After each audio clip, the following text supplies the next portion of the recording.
With the arrival of this box on my doorstep, it's pretty much safe to say that the flagship smartphone season has officially begun. Well, let's go ahead and get started. It's Josh Vergara from Android Authority. What's going on, everybody? And it's time to unbox and give my first impressions on the Sony Xperia Z3.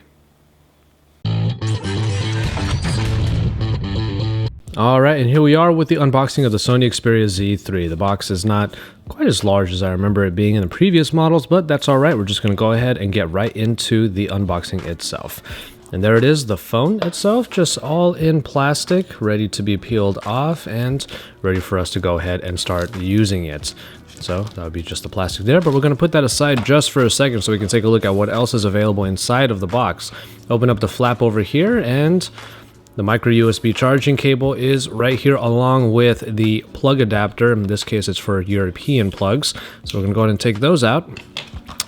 Open the flap even more, and now we have some headphones right here. Now, these look like pretty much the standard headphones that would be available for a smartphone, not necessarily the highest of quality, but at least they do come with some goodies here in the form of manuals and probably some vouchers that will allow you to get some extra goodies for buying this particular phone.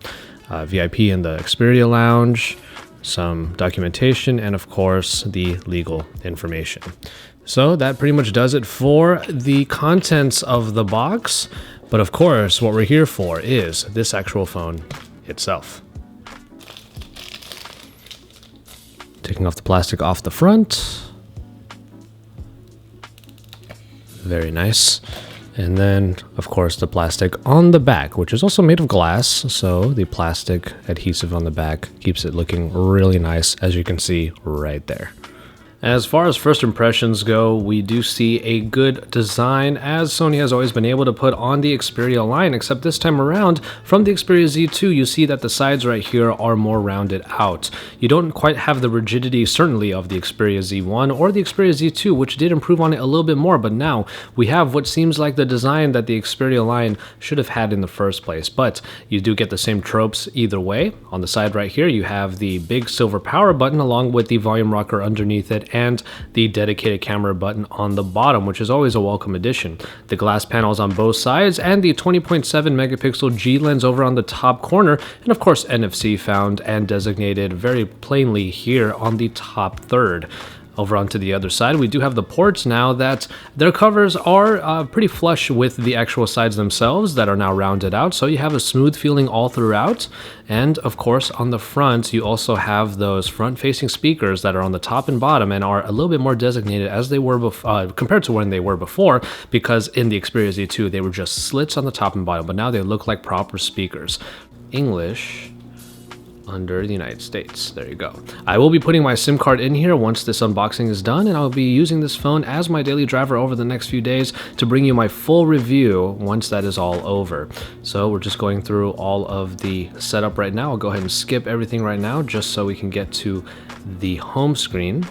But nonetheless, there we are in the Xperia UI. Now, the Sony Xperia Z3 is the enhancement on the Xperia Z2 that came out just half a year ago, but that is Sony's milieu when it comes to these particular flagship smartphones. Every half year, you're going to get an update on it and get the best that they have to offer at the time, faster than anybody else. Whether or not that's going to be a big draw for a lot of users out there is something we're going to explore in the full review, which you can stay tuned for very soon. The Xperia UI still looks like a pretty simplistic Android iteration. It keeps things pretty simple, but that is also the reason why they keep it fast. So overall, the Xperia Z3 is an enhancement on the design and also some enhancements on the inside, hopefully in the camera especially. But of course, this entire phone is water resistant and dust resistant, making it able to brave the elements, and it also makes it one of the sturdiest phones that we've ever been able to use. At least if the Xperia Z2 was any indication, we should see the same in the Xperia Z3.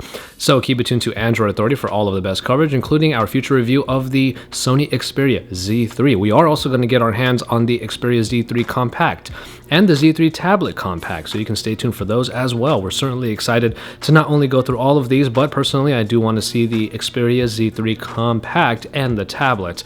But the Z3 is where the flagship does get its leader. And here we are with the unboxing and first impressions that I hope you enjoyed. So stay tuned for the full review and watch more videos from my colleagues in Android, because we are your source for all things Android.